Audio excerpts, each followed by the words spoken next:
चांदनी रात थी। शहर की भीड़ से दूर एक छोटी सी गली में एक लड़का अपने पुराने किताबों से घिरे कमरे में बैठा था। नाम था आर्यन। उम्र सिर्फ 24 साल, लेकिन चेहरे पर ऐसा तेज मानो कई जन्मों की समझ उसमें समाई हो। आर्यन शायरी लिखता था, वो भी दिल से।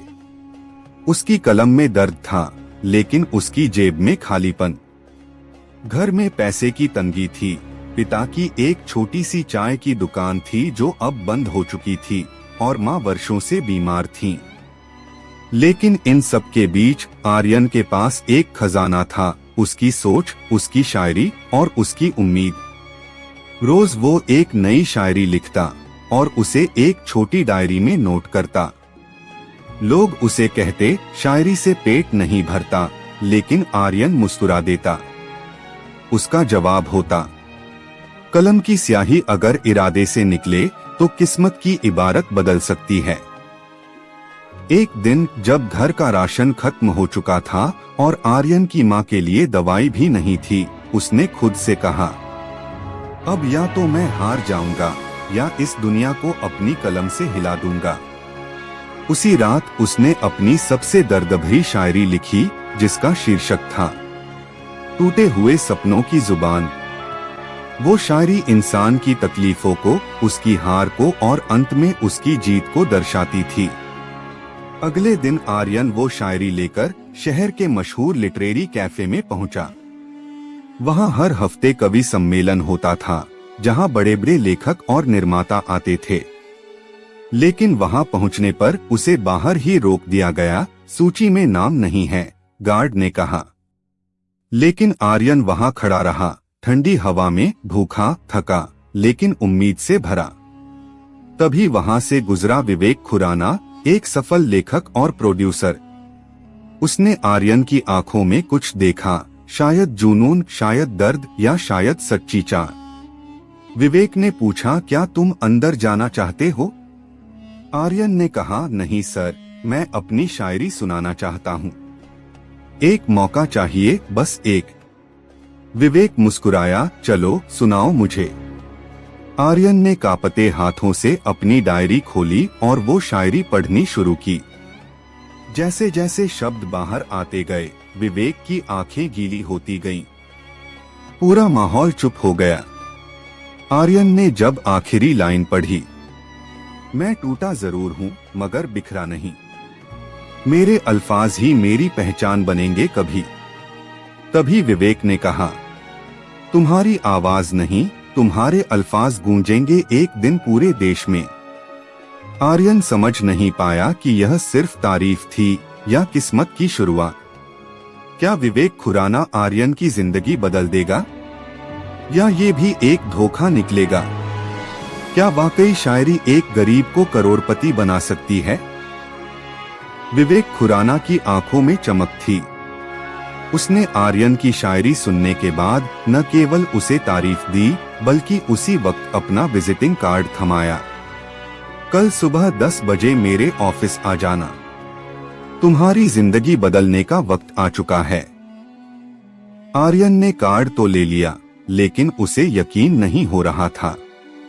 कई बार वो अपने पापा की दुकान पर झूठे वादे सुन चुका था, इसलिए अब हर बड़ी बात उसे धोखा लगती थी। रात भर वो सो नहीं पाया। कभी माँ की दवाइयों की चिंता, कभी पिता की थकी आंखें, और कभी अपने टूटते आत्मविश्वास की आवाजें उसे जगाती रहीं। लेकिन सुबह जैसे ही घड़ी ने 9 बजाया, आर्यन तैयार हो गया। फटे जूते, पुरानी शर्ट, लेकिन दिल में वही याद। विवेक खुराना का ऑफिस किसी महल से कम नहीं था। कांच की दीवारें, एसी की ठंडी हवा और घड़ियों की टिक टिक के साथ दौड़ती जिंदगी। रिसेप्शनिस्ट ने ऊपर देखा और आर्यन को एक नजर में ही तौल लिया। फिर बोली, आपका अपॉइंटमेंट नहीं है। आर्यन मुस्कुराया और बस इतना कहा, बोल दीजिए, एक शायर आया है जिसकी कलम में आग है। रिसेप्शनिस्ट ने हंसते हुए फोन उठाया, लेकिन चंद मिनटों में ही विवेक खुद लिफ्ट से नीचे आया। सब हैरान रह गए। यही है वो लड़का जिसने कल मेरी आंखें नम कर दी। चलो अंदर चलो बेटा। वो दिन आर्यन की जिंदगी का सबसे बड़ा मोड़ था। विवेक ने आर्यन की पूरी डायरी पढ़ी। कुछ देर बाद उसने कहा, हम एक वेब सीरीज बना रहे हैं, अल्फाज द अनटोल्ड ट्रूथ। तुम्हारी शायरी ही उसकी जान बनेगी। आर्यन की आंखों से आंसू निकल आए, लेकिन उसी वक्त उसका डर जागा। सर, मेरी शायरी चोरी हो सकती है ना? लोग मेरे नाम के बिना इसे छाप सकते हैं। विवेक की मुस्कान गंभीर हो गई। तुम सही सोचते हो और यही सोच तुम्हें करोड़ों तक पहुंचाएगी। मैं चाहता हूं कि तुम खुद इस सीरीज को लिखो अपने नाम से। मैं बस साथ दूंगा। आर्यन को यकीन नहीं हो रहा था, लेकिन यह यकीन जल्दी ही डर में बदल गया जब अगले दिन उसकी डायरी चोरी हो गई। कौन ले गया आर्यन की शायरी की डायरी? क्या ये विवेक की चाल थी या किसी और का षड्यंत्र? क्या आर्यन की कलम सच में करोड़ों की किस्मत लिखेगी? रात के करीब 2 बजे आर्यन की नींद टूटी। उसकी मां खांस रही थीं और वो पानी देने के लिए उठा ही था कि उसकी नजर टेबल पर गई। डायरी गायब थी। वही डायरी जिसमें उसका दर्द था, उसकी पहचान थी, उसका भविष्य था। आर्यन ने पागलों की तरह घर छान मारा, बिस्तर, अलमारी, दराज, यहाँ तक कि कचरे का डिब्बा तक टटोल डाला। डायरी कहीं नहीं थी। दिल बुरी तरह धड़क रहा था। ऐसा लग रहा था जैसे कोई उसकी आत्मा चुरा ले गया हो। उसी रात उसने विवेक को कॉल किया। सर, मेरी डायरी, मेरी जान गायब है। विवेक ने चौंकने का नाटक किया। क्या? पर कैसे? कल तो तुम उसे मेरे ऑफिस से लेकर गए थे ना? आर्यन को कुछ अजीब लगा। विवेक का लहजा अब उतना गर्मजोशी से भरा नहीं था। और अगले ही दिन सोशल मीडिया पर एक झटका देने वाला वीडियो वायरल हो गया। एक नया शायर सामने आया था। नाम था राफे, जिसने आर्यन की वही शायरी, टूटे हुए सपनों की जुबान, एक टीवी इंटरव्यू में पढ़ी और दावा किया, यह मेरी है, ये मेरे दिल से निकली है। आर्यन की सांसें थम गईं। उसका नाम तक नहीं लिया गया था। आर्यन भागा उसी लिटरेरी कैफे की तरफ जहां पहली बार विवेक से मिला था। लेकिन इस बार उसे कोई नहीं पहचान रहा था। वो अकेला था, लाचार और ठगा गया। क्यों हुआ ये मेरे साथ? उसने एक दीवार के पास बैठकर खुद से पूछा। तभी एक बूढ़ा आदमी, जो वहां हर हफ्ते कवि सम्मेलनों में चाय बेचता था, पास आया और बोला, बेटा, दर्द से बड़ी दौलत दुनिया में कोई नहीं, लेकिन सच्चे शायर वो होते हैं जो दर्द को बिकने नहीं देते, उसे पहचान बना देते हैं। वो बूढ़ा आदमी आर्यन को एक पुरानी किताब देता है जो किसी जमाने में मशहूर उर्दू शायर कैफ मुराद की थी। किताब की पहली पंक्ति थी, जब दुनिया तुम्हारी आवाज छीन ले तो खामोशी को अपनी भाषा बना लो। आर्यन की आंखें चमकने लगी। वो जान गया था, लड़ाई अब शब्दों की नहीं, हक की होगी। क्या आर्यन फिर से उठेगा? क्या वो अपनी खोई हुई पहचान वापस पा सकेगा? क्या वो दुनिया को ये साबित कर पाएगा कि एक सच्चा शायर करोड़पति ही नहीं, इतिहास बन सकता है? आर्यन की आंखों में अब आंसू नहीं, आग थी।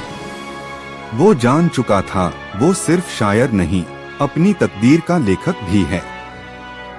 अगले दिन से उसने सोशल मीडिया पर एक नई शुरुआत की। बिना नाम, बिना चेहरे, सिर्फ आवाज के जरिए एक पेज बनाया, अल्फाजी जख्म। हर रोज अपनी नई शायरी को रिकॉर्ड करके पोस्ट करता, वो भी बिना किसी चेहरे के। धीरे धीरे लोग खींचने लगे। उसकी आवाज में ऐसा दर्द था जो हर दिल में उतरता चला गया। हर शब्द सीधा सीने को चीरता था। कुछ ही महीनों में वो पेज वायरल हो गया। लाखों फॉलोअर्स, बड़े बड़े सेलिब्रिटी तक उसकी शायरी शेयर करने लगे। लेकिन अब भी किसी को नहीं पता था कि वो शख्स कौन है। और तभी एक दिन देश की सबसे बड़ी शायरी प्रतियोगिता सूरजी अल्फाज का ऐलान हुआ। पुरस्कार 1 रुपया करोड़ और अंतर्राष्ट्रीय मंच पर प्रदर्शन का मौका। आर्यन ने नाम दर्ज कराया, गुमनाम नाम से जख्मी जुबान। प्रतियोगिता में राफे भी शामिल था, वही जिसने आर्यन की शायरी चुराई थी। विवेक खुराना मंच का जज था और वो पूरा सिस्टम अपने फायदे के लिए सेट कर चुका था। लेकिन इस बार आर्यन ने हार मानने की नहीं, सच को आईना दिखाने की ठान ली थी। फाइनल की रात मंच पर चारों ओर रोशनी थी। आर्यन जब मंच पर पहुंचा तो पूरे हाल में सन्नाटा था। उसने बोलना शुरू किया, वो जो ले गया था मेरी आवाज, उसकी पहचान खो गई शोर में। मैं चुप था मगर जिंदा था, और जिंदा रहने के लिए शब्द ही काफी थे। फिर उसने अपनी वही चोरी हुई शायरी टूटे हुए सपनों की जुबान दोबारा सुनाई। लेकिन इस बार उसके बाद उसने सबूत दिखाए, अपनी पुरानी डायरी की स्कैन कॉपी, मेल रिकॉर्ड और ऑडियो क्लिप्स। पूरा हाल सन्न हो गया। राफे का चेहरा उतर गया। विवेक खुराना चुप था, उसकी चाल अब नंगी हो चुकी थी। आर्यन ने मंच पर खड़े होकर कहा, मैं करोड़पति बनना नहीं चाहता था, मैं बस चाहता था कि मेरी आवाज मेरे नाम से पहचानी जाए। लेकिन आज अगर ये आवाज करोड़ों तक पहुंच गई तो इसका श्रेय उस दर्द को है जिसने मुझे कभी टूटने नहीं दिया। सारा हाल खड़ा हो गया, तालियां, आंसू, सम्मान। वो रात न सिर्फ एक शायर की जीत थी, बल्कि हर उस इंसान की जो कभी धोखा खाकर चुप रह गया था। आर्यन को न केवल पहला पुरस्कार मिला, बल्कि देश विदेश से उसके नाम पर किताबें छपने लगीं, फिल्में बनी, मंच सजने लगे। और हाँ, उस 1 करोड़ से उसने सबसे पहले क्या किया? एक छोटी सी लाइब्रेरी खोली, कलमों का मंदिर, जहां हर गरीब बच्चा आकर लिख सकता था, बिना किसी डर, बिना किसी चोरी के डर के। तुम्हारा टैलेंट कोई चुरा सकता है, लेकिन तुम्हारा जुनून अगर सच्चा हो तो तुम हर बार खुद को फिर से पैदा कर सकते हो। इस कहानी ने अगर आपको हिम्मत दी हो तो इसे अपने हर उस दोस्त तक पहुंचाइए जो आज संघर्ष में है। शायद वो भी कल एक आर्यन बन जाए। धन्यवाद। ड्रीम स्टोरी SR चैनल पर ऐसे ही जीवन बदल देने वाले किस्सों के लिए जुड़े रहिए।